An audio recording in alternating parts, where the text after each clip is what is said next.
أعوذ بالله من الشيطان الرجيم. بسم الله الرحمن الرحيم.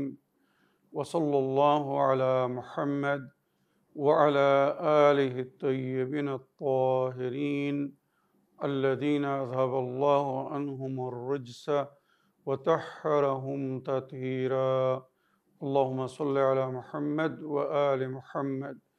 ولعنة الدائمة الباقية على أعدائهم ومنكر فضائلهم وغاصب حقوقهم أجمعين من يوم عداوتهم إلى قيام يوم الدين. أما بعد عباد الله، أوصيكم ونفسي بتقوى الله، فإن التقوى خير الزاد وبها المعاد، وتنفع يوم لا ينفع فيه مال ولا بنون إلا من أتى الله بقلب سليم. وصلى الله على محمد وعلى آله الطيبين الطاهرين. اللهم صل على محمد وآل محمد। আমার প্রিয় দর্শক ও শ্রোতাবৃন্দ, আসসালামু আলাইকুম ওয়া রাহমাতুল্লাহি ওয়া বারাকাতুহু। আপনাদের সকলকে আন্তরিক সালাম ও শুভেচ্ছা জানিয়ে আজকের অনুষ্ঠান ইসলাম ইন বাংলায় আপনাদেরকে স্বাগতম জানাই। আশা করি আপনারা যে যেখানে আছেন ভালো আছেন, কুশল ও মঙ্গলে আছেন, সুখে থাকুন, শান্তিতে থাকুন, সমস্ত প্রকারের দুঃখ কষ্ট থেকে মুক্তিতে থাকুন। আল্লাহ রাব্বুল আলামিনের কাছে এই কামনা করি। যারা অসুস্থ, আল্লাহ তাদেরকে সুস্থতা দান করুন। যারা ঋণে ভুগছে, আল্লাহ তাদেরকে ঋণ মুক্তি করুন। ওইরূপ যাদের জীবনে কোনো প্রকারের অভাব বা অশান্তি আছে, আল্লাহ রাব্বুল আলামিন তাদের সকলের জীবনে সুখ শান্তি দান করুন ও সকলের মনোকামনা ও আশাকে পূরণ করুন। আমাদের সকলকে সৎ পথে চলার, অসৎ পথ থেকে দূরে থাকার এবং এক অপরকে সৎ উপদেশ দেওয়ার তৌফিক দান করুন। আমরা যেন সত্য বা হক জিনিসকে জেনে শুনে মেনে তার উপরে আমল করে সেটা অন্যদের সামনে তুলে ধরতে পারি বা সকলের কাছে পৌঁছে দিতে পারি। আল্লাহ রাব্বুল আলামিন আমাদেরকে সেই মনোবল ও নেক তৌফিক দান করুন। আমিন ইয়া রাব্বাল আলামিন। এই দোয়ার সঙ্গে আজকের পর্ব শুরু করতে চলেছি। আজ পবিত্র রমজান মাসের 23 তারিখ, সুতরাং সর্বপ্রথম আজকের দিনের দোয়া পড়ব। তারপরে আজকের রাত্রে কত রেকাত নামাজ পড়তে হবে সেটা বলবো। তারপরে আজকের দিনের ইসলামিক ইভেন্টস বা ইতিহাস আপনাদের সামনে তুলে ধরার চেষ্টা করব। তো আসুন সর্বপ্রথম আজকের দিনের দোয়া পড়ি ও তার ব্যাখ্যা করি। বিসমিল্লাহির রহমানির রহিম। আল্লাহুম্মা গসিলনি ফীহি মিনাদ দুনুবি ওয়া তাহহিরনি ফীহি মিনাল উয়ুবি ওয়ামতাহিন কলবি ফীহি বিতাকওয়াল কুলুব ইয়া মুকিলা আসরাতিল মুযনিবিন। আল্লাহুম্মা সাল্লি আলা মুহাম্মদ ওয়া আলি মুহাম্মদ। হে আমার প্রতিপালক আল্লাহ রাব্বুল আলামিন, আমাকে আজ সমস্ত গুনাহ থেকে পাক করে দিন, আমার গুনাহকে ধুয়ে দিন। আল্লাহুম্মা গসিলনি ফীহি মিনাদ দুনুব, আমার সমস্ত গুনাহকে ধুয়ে পাক ও পরিষ্কার করে দিন। আর গুনাহকে কিভাবে ধুতে হয় জানেন? তওবার মাধ্যমে, তওবার পানি দিয়ে। তো আল্লাহর কাছে যদি আমরা তওবা করি, পূর্বের সমস্ত গুনাহ থেকে ক্ষমা চাই, তো এই তওবার পানির মাধ্যমে আল্লাহ আমাদের পূর্বের গুনাহকে ধুয়ে দেবেন, মুছে দেবেন বা পাক করে দেবেন। ওয়া তাহহির ফীহি মিনাল উয়ুব, আর আমাকে সমস্ত প্রকারের খুদ বা আয়েব থেকে পাক করে দিন। ওয়ামতাহিন কলবি ফীহি বিতাকওয়াল কুলুব, আর আমার অন্তরের পরীক্ষা নিন তাকওয়ার মাধ্যমে। তাকওয়া মানে আন্তরিক পবিত্রতা অর্জন করা, আল্লাহর ভয় করে চলা। যার মনে আল্লাহর ভয় থাকে সে পাপ করে না, অন্যায় করে না, এমন কোনো কাজ করে না যে কাজ করলে আল্লাহ অসন্তুষ্ট হবে। তাই আজ আল্লাহর কাছে আমরা দোয়া করছি, আল্লাহ আমার অন্তরের পরীক্ষা নিন তাকওয়ার মাধ্যমে, মানে আমার অন্তরে যেন আপনার ভয় প্রবেশ করে, আর তার মাধ্যমে আমি যেন আমার অন্তরকে, আত্মাকে পবিত্র বা পাক করতে পারি বা পাক রাখতে পারি। তো এ বিষয়ে আপনি পরীক্ষা নিন।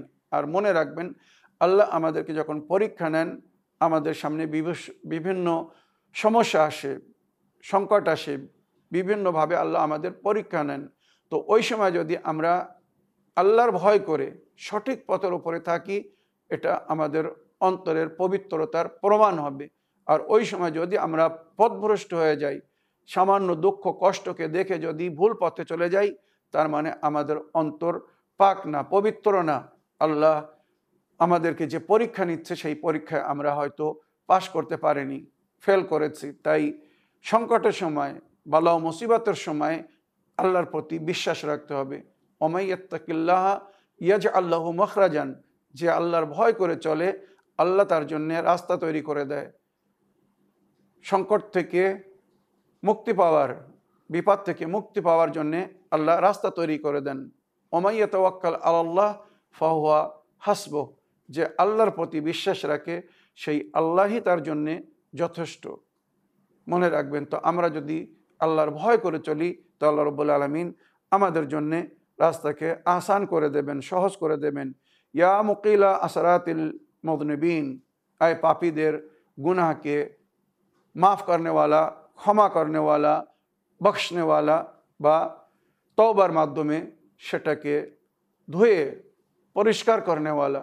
তো আল্লাহ রাব্বুল আলামিনের কাছে আজ আমরা যে এত সুন্দর দোয়া করছি যে আল্লাহ আমার গুনাহকে তওবার পানি দিয়ে, আমি যদি তওবা করি তো সেই তওবার পানি দিয়ে ধুয়ে পরিষ্কার করে দেবেন। আমাকে সমস্ত প্রকারের আয়ব, খুদ বা যে সমস্ত জিনিস আমার মধ্যে থাকলে লোক আমার ঘৃণা করবে বা আপনার নজরে আমি ঘৃণার পাত্র হয়ে যাব, আমাকে সেই সমস্ত জিনিস থেকে পাক করে দিন আজ। আর আমার অন্তরের পরীক্ষা নিন তাকওয়ার মাধ্যমে।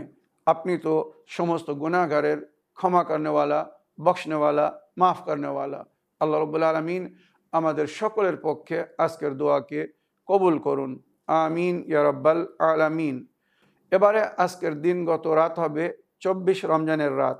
23 রমজানের দিনগত রাত, 24 রমজানের রাত। আজকের রাত্রে 8 রেকাত নামাজ পড়তে বলা হয়েছে, 2 রেকাত করে পড়তে হবে। নিয়ত হবে আমি 24 রমজানের রাত্রের 2 রেকাত নামাজ পড়িতেছি কুরবাতান ইলাল্লাহ। প্রতি রেকাতে সূরা আল-হামদ 1 বার আর সূরা তৌহিদ 10 বার। মনে রাখবেন, প্রতি রেকাতে সূরা আল-হামদ 1 বার পড়তে হবে আর সূরা কুল হুয়াল্লাহু আহাদ 10 বার পড়তে হবে। এবারে আজকের দিনের যে ইসলামিক ইভেন্টস, এ সম্পর্কে লেখা হয়েছে কোরআন অবতীর্ণ হওয়ার দিন। মনে রাখবেন যে কোরআন গত 23 বছর ধরে, যখন থেকে নবী সাল্লাল্লাহু আলাইহি সাল্লাম মবউস বা রিসালাত হয়েছিলেন, তখন ওনার বয়স ছিল 40 বছর। সুতরাং তখন থেকে আস্তে আস্তে অল্প অল্প কোরআন অবতীর্ণ হচ্ছিল, বিভিন্ন সূরার রূপে বা আয়াতের রূপে।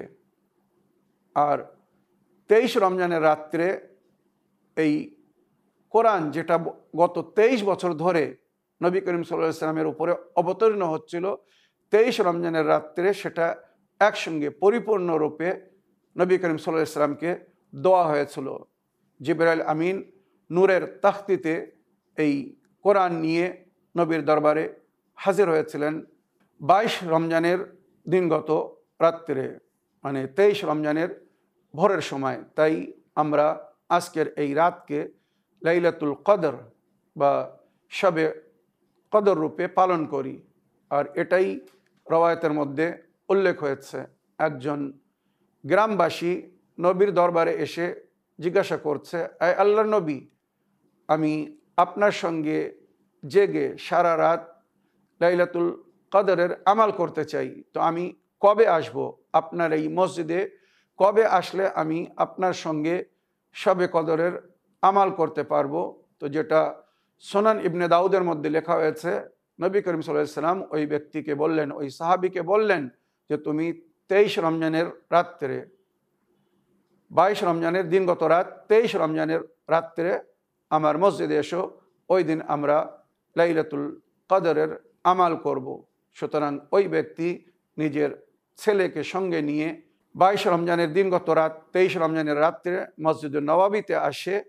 আর ওনার ছেলে যেটা বলেছে সেটা হচ্ছে যে আমার পিতা সারা রাত মসজিদুন নববীতে নবীর সঙ্গে লাইলাতুল কদরের আমালে ব্যস্ত ছিলেন। ভোরের সময় সকালের আজানের পরে নামাজ পড়ে তারপরে যখন সূর্য উদয় হচ্ছিল উনি মসজিদ থেকে বাইরে আসলেন, তারপরে আমি ওনাকে নিয়ে বাসায় ফিরে আসলাম। তো এই জন্যে 23 রমজানের রাতকে বিশেষ করে লাইলাতুল কদর বলা হয়েছে, যে রাত্রে পবিত্র কিতাব কোরআনুল মজিদ নাজিল হয়েছিল। শাহরু রমজান আল্লাযী উনজিলা ফীহিল কোরআন হুদাল লিন্নাসি ওয়া বাইয়িনাতিম মিনাল হুদা ওয়াল ফুরকান। পবিত্র রমজান মাস, যে মাসে আল্লাহ রাব্বুল আলামিন কোরআনকে অবতীর্ণ করেছিলেন মানুষের হেদায়েতের জন্যে। কোরআন আমাদের হেদায়েতের জন্যে দেওয়া হয়েছে। তো আমরা যদি কোরআন পড়ে এর থেকে হেদায়েত গ্রহণ না করি, তো আমাদের এই কোরআন পড়া হয়তো সেই প্রভাব সৃষ্টি করবে না বা সেই লাভ দেবে না, যার জন্যে আল্লাহ এই কোরআনকে দিয়েছেন, অবতীর্ণ করেছেন। মনে রাখবেন, এই কোরআনের 4টি হক। 1 নম্বর, এই কোরআনকে সঠিক আরবিতে পড়ো, ওই জন্যে আরবি শেখার প্রয়োজন আছে। দ্বিতীয়, ওই কোরআনকে পড়ে বোঝো। আল্লাহর কালাম, আল্লাহ নিজের বান্দাদের সঙ্গে কথা বলেছেন কোরআনের ভাষায়। আল্লাহর ভাষা হচ্ছে আরবি। আর মরার পরে সকলের কাছে কিন্তু প্রশ্ন উত্তর হবে আরবি ভাষায়। মান রব্বুক, মা দিনুক, মান নবিয়ুক, মা কেবলাতুক, এইভাবে পরস্পর সব প্রশ্ন হবে, মান ইমামুক ইত্যাদি। তো আরবি ভাষা আল্লাহর ভাষা, আর আল্লাহ এই কোরআনকে আরবি ভাষায় নাজিল করেছিলেন যাতে সবাই জিনিসটাকে জেনে শুনে মেনে তার উপরে আমাল করতে পারে। তো আমাদেরকে কোরআন পড়ে বুঝে এবারে 3য় পর্যায়ে আমাল করতে হবে। যদি আমরা কোরআন পড়ি না বুঝি, কোনো লাভ নেই। কোরআন পড়েছি, বুঝেওছি, অনুবাদ বা তর্জমা পড়ছি, যতটুকু সম্ভব হচ্ছে বুঝছি, বোঝার চেষ্টা করছি, কিন্তু আমাল করছি না, তাও কোনো লাভ হলো না। কোরআন পড়তে হবে, বুঝতে হবে, তার উপরে আমাল করতে হবে। নিজে যখন আমাল করে নেব, এবারে এই কোরআনের বাণী, এই কোরআনের পায়গাম, মেসেজ অফ দ্য আল্লাহ সকলের কাছে পৌঁছে দেওয়ার চেষ্টা করতে হবে। এই কোরআনের 4টি হক যদি আমরা আদায় করি, কোরআন আমাদের শেফাত করবে, আমরা জান্নাতে যাব। আর যদি এই 4টি হক আদায় না করি, তো এই কোরআন আমাদের বিরুদ্ধে ফরিয়াদ করবে, নালিশ করবে আল্লাহর দরবারে, তখন কিন্তু সবাই ধরা পড়বে। তো যদি কেউ আল্লাহর বিচারালয়ে ধরা না পড়তে চায়, তো সে যেন চেষ্টা করে এই কোরআনকে পড়ে বুঝে এর উপরে আমাল করে তারপরে এর বাণী, আল্লাহর পায়গাম যেন দুনিয়ার কাছে পৌঁছে দেয়। তো আজকের রাত্রে কোরআন নাজিল হয়েছিল, সুতরাং ওই জন্য আমরা 23 রমজানকে পবিত্র কোরআনের অবতীর্ণর দিন বলে মেনে থাকি। আর এই দিনে অধিক থেকে অধিক কোরআনের তেলাওয়াত করে আল্লাহর কালামকে বুঝে সুঝে মেনে তার উপরে আমাল করার চেষ্টা করি। যদি আমরা কোরআনের হক আদায় করি, তাহলে ইনশাআল্লাহ আমরা নেজাত পাবো, কোরআন আমাদের শেফাত করবে। আর কোরআনকে পড়ে বুঝে যদি তার উপরে আমরা আমাল না করি, তো মনে রাখবেন আমরা কোরআনের শেফাত পাবো না বা কোরআন আমাদের শেফাত করবে না। আসুন এবারে আমি আপনাদের পাঠানো প্রশ্নের উত্তর দিতে চাই। মুর্শিদাবাদ থেকে আমার এক বোন দাবি করেছিলেন যে হুজুর, রমজান মাসে প্রতিদিন ফরজ নামাজের পরে আমরা যে দোয়াগুলো পড়ি তার একটু ব্যাখ্যা করে শোনাবেন, যাতে আমরা বুঝতে পারি যে আমরা আল্লাহর কাছে কি চাচ্ছি। তো এর আগে আমি আমার সীমা আপার, নূরজাহান আপার প্রশ্নের উত্তরে 2টি দোয়ার অনুবাদ করেছিলাম, ইয়া আলী ও ইয়া আযীম এবং আল্লাহুম্মা আদখিল আলা আহলিল কুবুরিস সুরুর, এই 2টি দোয়ার তর্জমা করেছিলাম। আজ আমার বোন পুনরায় স্ক্রিনশট পাঠিয়েছেন যে হুজুর বাকি দুইটি দোয়ার অনুবাদ করবেন। তো আসুন আমি প্রথমে একটি দোয়ার অনুবাদ করি, তারপরে আপনাদের পাঠানো চিঠি পড়ে বা ভয়েসমেল শুনে আপনাদের প্রশ্নের উত্তর দেওয়ার চেষ্টা করব। আমার প্রিয় বোন, রমজান মাসের প্রতি নামাজের পরে ইমামে জাফর সাদিক আলাইহিসসালাম ও ইমামে মুসা কাযিম আলাইহিসসালাম বলেছেন এই দোয়াটি পড়তে আল্লাহ রাব্বুল আলামিন তার মাগফিরাত করবেন এবং তাকে হজ নসিব করবেন। আরও এই দোয়ার অনেক গুণ যেটা এই দোয়ার মধ্যে জিকির হয়েছে। দোয়াটি এইভাবে, বিসমিল্লাহির রহমানির রহিম, আল্লাহুম্মা রযুকনি হজ্জা বাইতিকাল হারাম, পরওয়ারদিগার আমাকে এই বছর আপনার ঘরের দর্শন নসিব করবেন।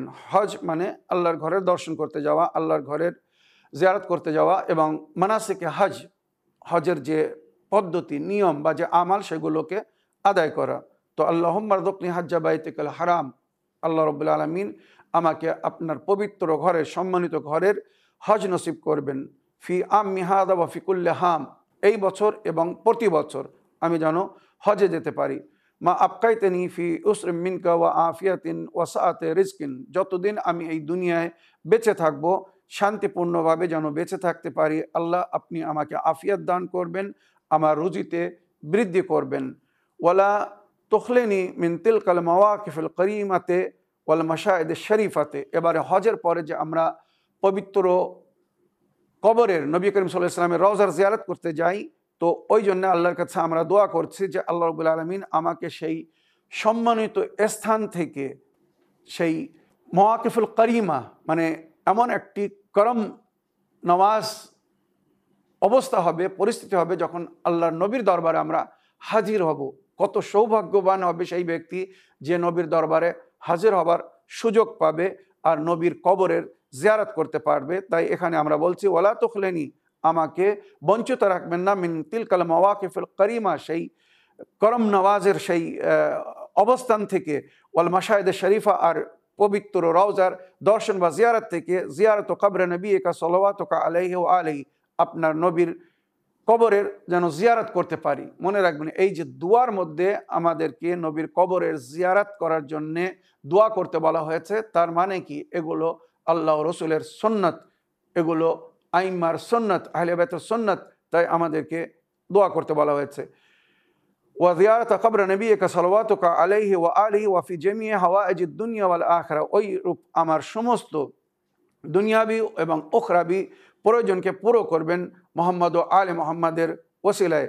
ফাকুল্লি, হে আমার প্রতিপালক, আল্লাহুম্মা ইন্নী আসআলুকা ফিমা তাকদি ওয়া তুকাদ্দির, আপনি আমার সহায় হবেন ওই সমস্ত বিষয়ে যেটা আমি আপনার কাছে দাবি করছি, চাচ্ছি, এই দুনিয়ার জন্যে বা পরকালের জন্যে, যেটা আপনি আপনার বান্দাদের নসিবে লেখেন, তো আমার নসিবেও সেটা লিখে দিন।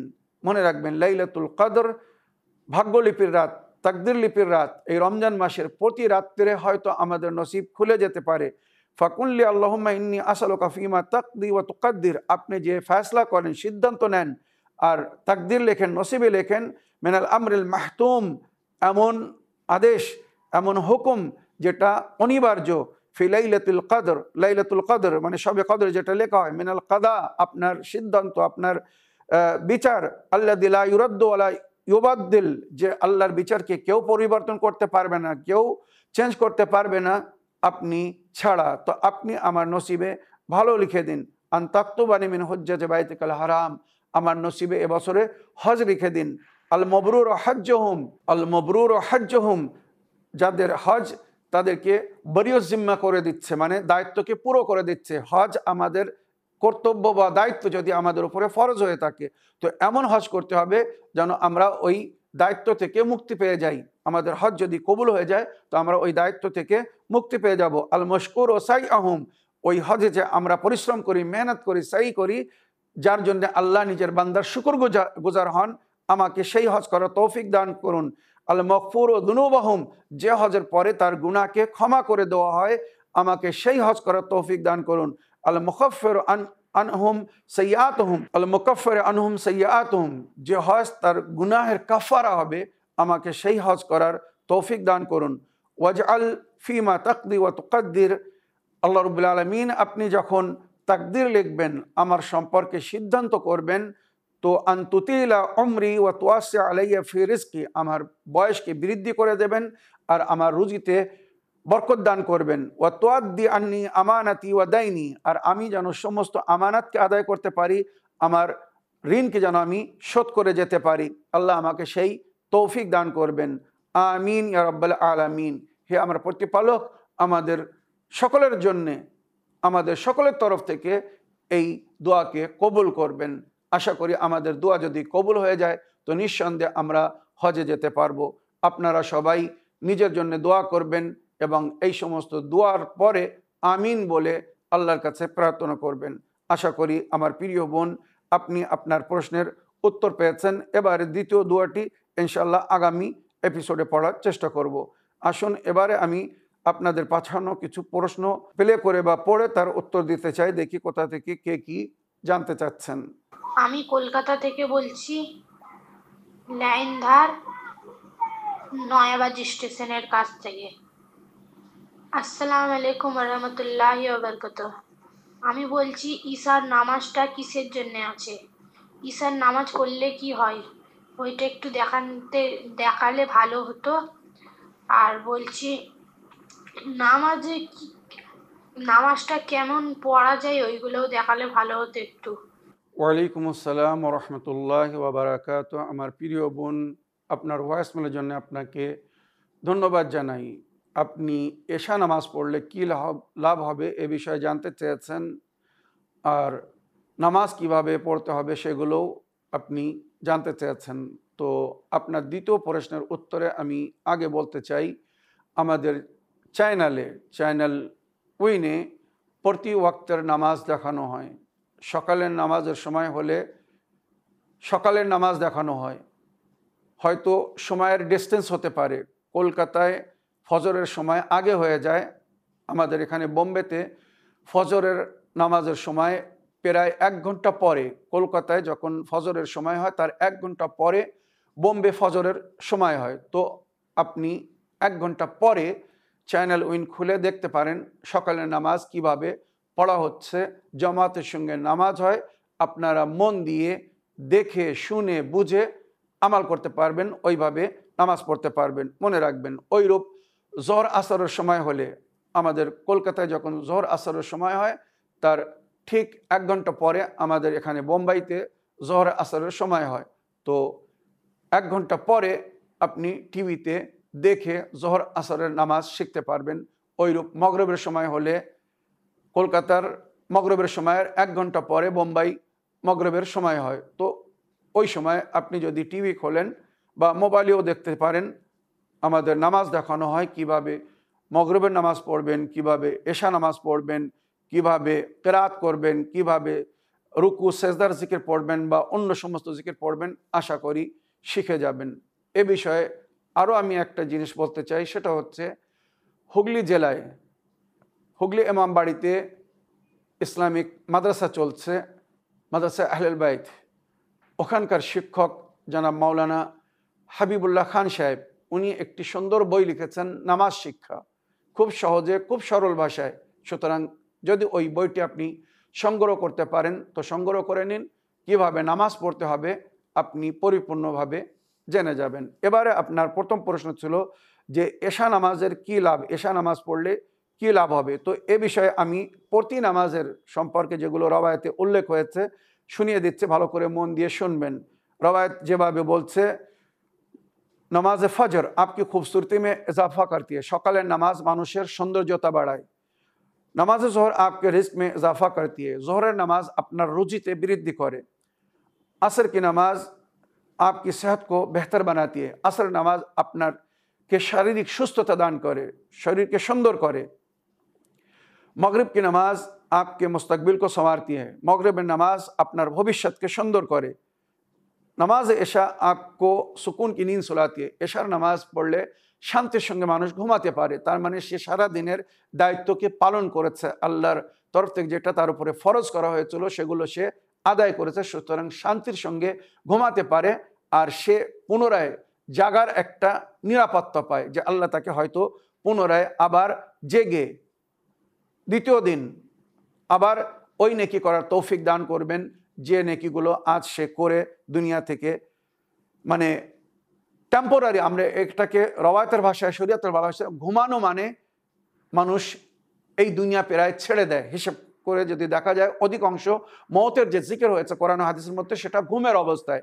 তো ঘুম থেকে যদি কেউ ওঠে তো তার জন্য বলা হচ্ছে সঙ্গে সঙ্গে সে যেন শুকর আদায় করে যে আল্লাহ তাকে পুনরায় আরও একবার সুযোগ দিয়েছে এই দুনিয়ায় বেঁচে থাকার বা নেকি করার বা নিজের ভুল স্বীকার করার, অন্যায় থেকে তওবা করার। মনে রাখবেন এটাই হাদিসের মধ্যে, রাওয়ায়াতের মধ্যে উল্লেখ হয়েছে যে যখন সকালবেলা ঘুম থেকে উঠবে তো সর্বপ্রথম আল্লাহর শুকর আদায় করবে যে আল্লাহ তোমাকে পুনরায় আরো একবার সুযোগ দিয়েছে নেকিকে বৃদ্ধি করার বা গুনাহ থেকে তওবা করার, বা আল্লাহ তোমাকে হয়তো আরো তোমার দরজাকে বুলন্দ করতে চায়, দুনিয়া আখিরাত তোমাকে সম্মান দিতে চায়, তাই নেকি করার জন্য আরো একবার হয়তো সুযোগ দিচ্ছে। এইভাবে আমাদেরকে দোয়া করতে বলা হয়েছে। আর যদি কেউ নামাজ না পড়ে তো মনে রাখবেন রাওয়ায়াতে বলা হয়েছে সে এই দুনিয়া থেকে ক্ষুধায় এবং পিপাসায় ওঠে, মরার সময় সে খুব ক্ষুধা পায়, অতিরিক্ত পিপাসিত হয়, সে ফরিয়াদ করে কিন্তু তাও কেউ তাকে পানি দেয় না। এই অবস্থায় দুনিয়া থেকে যাবে, আর লজ্জিত অবস্থায় দুনিয়া থেকে যাবে যদি কেউ নামাজ না পড়ে সময়। মনে রাখবেন আল্লাহ আমাদেরকে তৌফিক দান করুন, আমরা যেন সমস্ত নামাজগুলো পাবন্দির সঙ্গে নামাজের সময় নামাজ আদায় করতে পারি। কোরআন আমাদেরকে বলছে ওয়াতলুমা উহিয়া ইলাইকা মিনাল কিতাবে ওয়া আকিমিস সালাত ইন্নাস সালাতা তানহা আনিল ফাহশাই ওয়াল মুনকার। তোমরা নামাজ কায়েম করো, নামাজ পড়ো, কারণ নামাজ মানুষকে সমস্ত প্রকারের জঘন্যতা থেকে, আল্লাহর হুকুমকে অমান্য করা থেকে রক্ষা করে। মানুষ যখন নামাজ পড়ে তো আল্লাহ রাব্বুল আলামিন এই নামাজের বরকত বা ফজিলতে তাকে সম্মান দান করে, উচ্চ স্থান দান করে, আর তার সমস্যার সমাধান করে দেয়। যেটা কোরআন বলছে ওয়াস্তাইনু বিস-সাবরি ওয়াস-সালাত, তোমরা ধৈর্য, মানে এখানে ধৈর্য মানে রোজাও বলা হয়েছে, এবং সাধারণ সংকটের সময় যে আমরা ধৈর্য ধরি। ওয়াস্তাইনু বিস-সাবরি ওয়াস-সালাত, আল্লাহর কাছে সাহায্য চাও, মদদ চাও ধৈর্য এবং নামাজের মাধ্যমে। সূরা বাকারা আয়াত নম্বর 45-এ এইভাবে উল্লেখ হয়েছে। ওই জন্য রাওয়ায়াতের মধ্যে উল্লেখ হয়েছে নবী করিম সাল্লাল্লাহু আলাইহি ওয়াসাল্লাম বলেছেন ফজরের নামাজ আর এশা নামাজ মুনাফিকদের উপরে খুব কঠিন হয়, বোঝা মনে হয়। যারা পিওর মমিন তারাই ফজরের নামাজের জন্য ওঠে, আর যারা পিওর মমিন তারাই এশার নামাজ পড়ে তারপরে শোয়। নামাজ রুজিতে বৃদ্ধি করে বা রুজি টেনে আনে, সমস্ত প্রকারের ক্ষতি থেকে বাঁচায়, অন্তরকে পবিত্র করে, রুকে শক্তি দান করে এবং রু প্রসন্ন হয়। আর ওইরূপ নামাজ পড়লে আল্লাহ রাব্বুল আলামিন তাকে সেহত আফিয়াত দান করে, বিমারি থেকে আল্লাহ দূরে রাখে, তার চেহারাকে সুন্দর করে। এছাড়া আমার প্রিয় বোন, নামাজের আরও অনেক লাভ বলা হয়েছে। তো আশা করি শুধু এশা নামাজ না, সমস্ত নামাজের যে ফজিলত বা বরকত বলা হয়েছে সেগুলোকে নজরে রেখে সমস্ত নামাজ, সকালের নামাজ, জোহর আসরের নামাজ, মাগরিব এশা নামাজ, সমস্ত নামাজ পড়ার চেষ্টা করবেন। আর কিভাবে নামাজ পড়া শিখবেন এটা টিভিতে দেখুন। আর নামাজ শিক্ষা যে বইটির কথা বললাম, হাবিবুল্লাহ খান সাহেবের সঙ্গে যোগাযোগ করে ওই বইটা সংগ্রহ করে নিন, ইনশাআল্লাহ সুন্দরভাবে নামাজ পড়া শিখে যাবেন। আসুন আগের প্রশ্ন পড়ে দেখি কোথা থেকে কে কি লিখতে চাচ্ছেন বা কে কি বলতে চাচ্ছেন। বিসমিল্লাহির রহমানির রহিম। প্রিয় কেবলাজান, সালামুন আলাইকুম। আমি ঢাকা বাংলাদেশ থেকে মোহাম্মদ তারেক আজিজ বলছি। আশা করি মহান আল্লাহ পাকের অশেষ রহমতে আপনিও আপনার পরিবারের সবাই ভালো আছেন। আমি আপনার নিয়মিত একজন দর্শক। আমি আহলে বায়ত আলাইহিমুস সালামের একজন অনুসারী। তাই আমি চাই আমার পিতা মাতা ভাই বোন সকলকে যেন এই পথে আনতে পারি। অবশ্যই ইনশাআল্লাহ দোয়া করবেন, আল্লাহর কাছে অবশ্যই দোয়া করব। আল্লাহ রাব্বুল আলামিন যেমন আপনাকে হেদায়েত দান করেছেন, আপনার পরিবারকে, আপনার মাতা পিতা ভাই বোনকেও যেন এই তৌফিক দান করেন, হেদায়েত দান করেন। আমার ছোট বোনের একটি সমস্যার জন্য আপনার নিকট চিঠি লিখলাম। আমার ছোট বোনের বয়স 38 বছর হবে। তার জরায়ুতে সমস্যা হয়েছে, ব্যথা করছে আর রক্ত বাহির হচ্ছে। ডাক্তারের পরামর্শ অনুযায়ী ওষুধ খাচ্ছে, রক্ত পড়া বন্ধ না হলে জরায়ু কেটে ফেলে দিতে হবে। ডায়াবেটিসও আছে। এখন আপনি একটু পরামর্শ দিন কি করলে ভালো হবে। আপনি ভালো থাকুন এবং চ্যানেল উইন বাংলা এর সবাই ভালো এবং সুস্থ থাকুক এই কামনা করি। আসসালামু আলাইকুম ওয়া রাহমাতুল্লাহি ওয়া বারাকাতুহু। আল্লাহুম্মা সাল্লি আলা মুহাম্মাদ ওয়া আলি মুহাম্মাদ ওয়া আজ্জিল ফারাজাহুম। একটু দ্রুত উত্তর দিবেন আশা করি। আমার প্রিয় ভাই, আপনার চিঠি লেখার জন্য আপনাকে অসংখ্য ধন্যবাদ জানাই। আপনি আমাদের নিয়মিত দর্শক, সমস্ত অনুষ্ঠানকে ফলো করছেন। আল্লাহ আপনার রব্বুল আলামিন আপনার হেদায়েত করেছেন, আপনি আহলে বায়াতের পথের পথিক হয়েছেন। আপনার পরিবারের জন্যও আপনি সেটা কামনা করছেন যে আল্লাহ আপনার মাতা পিতা ভাই বোনদেরকেও যেন সেই তৌফিক দান করে, তারাও যেন সঠিক পথের প্রতীক হতে পারে, আহলে বায়তের পথের প্রতীক হতে পারে, ওই পথের প্রতীক হতে পারে যে পথে আল্লাহ তার বান্দাদেরকে দেখতে চায়। অবশ্যই আমি আল্লাহর কাছে দোয়া করব, আল্লাহ যেমন আপনার হেদায়েত করেছেন তাদেরও হেদায়েত করবেন। মনে রাখবেন, আল্লাহ যখন কারোর মঙ্গল চায়, যার জিকির কোরআনের মতো হয়েছে, যখন কারোর মঙ্গল চায় তো নেকির জন্য তাকে হেদায়েত দান করেন, সত্য জিনিসকে গ্রহণ করার জন্য তৌফিক দান করেন। আর আল্লাহ যখন কাউকে নরকে দেখতে চায় সেই তৌফিক তার কাছ থেকে কেড়ে নেয়। তো আপনি যখন তৌফিক পেয়েছেন, ইনশাল্লাহ আপনার মাতা পিতা ভাই বোনরাও আশা করি ওই তৌফিক পাবেন। এবারে আপনি আপনার ছোট বোনের সমস্যার জন্য লিখেছেন যে ওনার জরায়ুতে কোনো রোগ হয়েছে যার কারণে ব্লিডিং হচ্ছে, এর জন্যে আপনি উপায় চেয়েছেন। তো উপায় স্বরূপ আমি যেটা বলছি খুব উপকারী। আপনার বোনকে বলবেন রাতের বেলা কলঞ্জি আর মেথির দানা বয়েল করে এটাকে ভিজিয়ে রাখতে, 1 থেকে 2 চামচ, চা চামচের 1 থেকে 2 চামচ কলঞ্জি, কালো জিরা যাকে বলা হয়, ব্ল্যাক সিডস, কলঞ্জির দানা আর তার সঙ্গে সামান্য মেথির দানা ওই পরিমাণ নিয়ে ওটাকে সামান্য বয়েল করে রাত্রে গ্লাসে ভিজিয়ে রাখতে হবে। সকালবেলা খাঁটি পেটে ওটা পান করতে হবে। নবী করিম সাল্লাল্লাহু আলাইহি ওয়াসাল্লাম বলেছেন এই কলঞ্জের মধ্যে মৃত্যু ছাড়া সমস্ত রোগের আল্লাহ চিকিৎসা রেখেছেন। তো আশা করি যদি উনি এটা উপয়োগ করতে পারেন খুব শীঘ্র সুস্থ হয়ে যাবেন। এছাড়া অ্যালোভেরার রস, অ্যালোভেরার জেল সামান্য ফটকিরি মিক্স করতে হবে, অ্যালোভেরার জেলে সামান্য ফটকিরি মিক্স করতে হবে। হয়তো একটু জ্বালা করবে কিন্তু এটা খুব উপকারী, অতি শীঘ্র কাজ করে। তো আপনার বোনকে বলবেন অ্যালোভেরার জেল বের করে, তাজা আঠাটা বাইর করে ওর সঙ্গে সামান্য ফটকিরি পাউডার মিক্স করে ওটা জরায়ুতে কোনো কাঠির মাধ্যমে হোক, যে কোনো প্রসেসের মাধ্যমে হোক ওখানে ভালো করে লাগিয়ে দিতে। রাত্রে শোয়ার সময় যদি উনি ভালো করে লাগিয়ে দেন আর সকালবেলা যদি উনি ওটাকে ধুয়ে ফেলেন, আমার মনে হয় 2 থেকে 3 দিনের মধ্যে উনি পরিপূর্ণ সুস্থতা অবলম্বন করবেন। মনে রাখবেন, তবে ব্লাড প্রেশার থাকলে কিন্তু ফটকিরি ব্লাড প্রেশারকে একটু বৃদ্ধি করে দেয়, তো হিসেব করে একটু ব্যবহার করতে হবে, কোনো অসুবিধা নেই। যদি ওখানে ব্যবহার করা সম্ভব না হয় তাহলে ওনাকে বলবেন অ্যালোভেরার রস প্লাস তার সঙ্গে সামান্য নেবুর রস আর কাঁচা হলুদের রস, নেবুর রস এবং কাঁচা হলুদের রস, মনে করেন 2 চামচ অ্যালোভেরার রস, 1 চামচ কাঁচা হলুদের রস আর কয়েক ফোঁটা নেবুর রস, এর সঙ্গে সামান্য খাওয়ার যে লবণটা হয়, লবণটা মিক্স করে যদি ওটাকে খালি পেট সকালবেলা বা সন্ধ্যাবেলা, এখন রমজান মাসে ইফতারের পরে সঙ্গে সঙ্গে যদি পান করতে পারেন তো 1 সপ্তাহের মধ্যে উনি ওনার ওই রোগ থেকে মুক্তি পাবেন। আর যখনই পানি পান করবেন আয়াতুশ শেফা, যেটা আমি বহুবার বলেছি, আপনিও শুনেছেন, আয়াতুশ শেফা কোরআনের 7টি আয়াত, এই আয়াতগুলো পড়ে পানিতে দম করে ওই পানি ওই রোগ থেকে শেফা পাওয়ার নিয়তে পান করতে হবে।